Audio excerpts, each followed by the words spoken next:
गुरुवार को बिहार विधानसभा चुनाव को लेकर कोऑर्डिनेशन कमेटी की बैठक हुई। इस बैठक में 6 सहयोगी दल शामिल हुए, लेकिन झारखंड की सबसे बड़ी राजनीतिक पार्टी जेएमएम को नहीं बुलाया गया। तेजस्वी यादव के आवाज पर हुई बैठक में नहीं बुलाए जाने को लेकर जेएमएम ने गहरी नाराजगी जताई है। पार्टी के केंद्रीय महासचिव विनोद कुमार पांडे ने कहा कि हमारी पार्टी इंडिया गठबंधन की पार्टनर है। पार्टी की अनदेखी करना ठीक नहीं होगा। अगर अनदेखी हुई तो झारखंड मुक्ति मोर्चा नई रणनीति अपनाएगी। इसका खुलासा जल्द ही किया जाएगा। उन्होंने आगे कहा कि जेएमएम ने अपने राष्ट्रीय महाधिवेशन में बिहार विधानसभा चुनाव लड़ने का फैसला लिया था। इसी हिसाब से तैयारी चल रही है। बिहार में पार्टी संगठन को मजबूत करने का काम चल रहा है। हमारी रणनीति क्या होगी, कितने सीटों पर पार्टी चुनाव लड़ेगी, इस पर मंथन हो रहा है। हालांकि यह पहली बैठक है, अभी कई दौर की बैठक होगी, पर इतना तय है कि जेएमएम अनदेखी बर्दाश्त नहीं की जाएगी और वो बिहार में विधानसभा का चुनाव लड़ेगी। झारखंड मुक्ति मोर्चा की बिहार के 16 सीटों पर नजर है, जो कि झारखंड से सटे हुए हैं।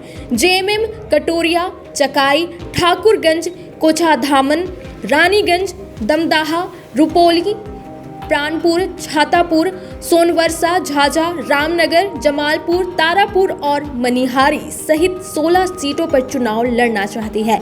अगर बिहार में जेएमएम को दरकिनार किया गया तो पार्टी करीब 1 दर्जन सीटों पर उम्मीदवार उतार सकती है। 2010 के विधानसभा चुनाव में सुमित सिंह जेएमएम के टिकट पर चकाई से जीते थे, जो अभी वर्तमान में नीतीश कुमार की सरकार में मंत्री है और 2020 में निर्दलीय चुनाव जीत कर आए थे। जेएमएम अभी झारखंड की सबसे बड़ी राजनीतिक दल है। राज्य में हुए विधानसभा चुनाव के दौरान जिस तरह की बम्पर जीत पार्टी और गठबंधन को मिली, उससे जेएमएम बहुत उत्साहित है। वो राज्य से बाहर अपने संगठन को मजबूत करने और राष्ट्रीय पार्टी बनाने के मिशन पर आगे बढ़ रही है।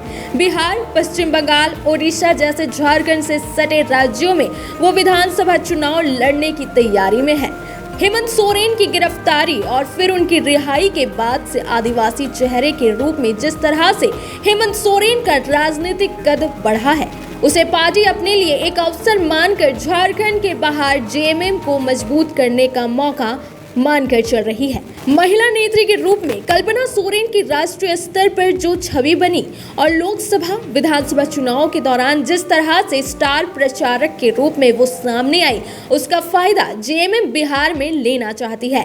हेमंत और कल्पना की जोड़ी बिहार विधानसभा चुनाव में महिला और आदिवासी वोटरों के बीच मजबूत प्रभाव छोड़ सकती है।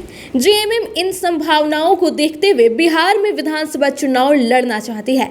अगर जेएमएम इंडिया गठबंधन के तहत चुनाव लड़ेगी तो स्टार प्रचारक के रूप में हेमंत कल्पना की जोड़ी का गठबंधन को बिहार में फायदा हो सकता है। इंडिया गठबंधन की गुरुवार को जो बैठक हुई, उसमें तय किया गया कि एनडीए के नैरेटिव का जवाब देना है। गठबंधन की बैठक में ये भी तय किया गया कि 15,000 से ज्यादा जिस सीट पर 2020 में उम्मीदवार की हार हुई थी, वहां उम्मीदवार और सिंबल दोनों बदला जाएगा।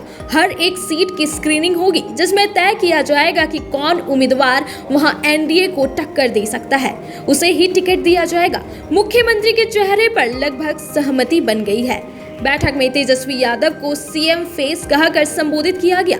5 जुलाई को आरजेडी के अध्यक्ष का निर्वाचन और राष्ट्रीय अधिवेशन होना है। इसके बाद सीट बंटवारे की प्रक्रिया तेज होगी।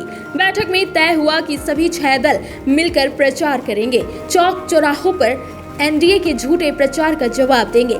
पंचायत स्तर पर गठबंधन का साझा कार्यक्रम बनेगा और हर उम्मीदवार के लिए एकजुट होकर प्रचार किया जाएगा।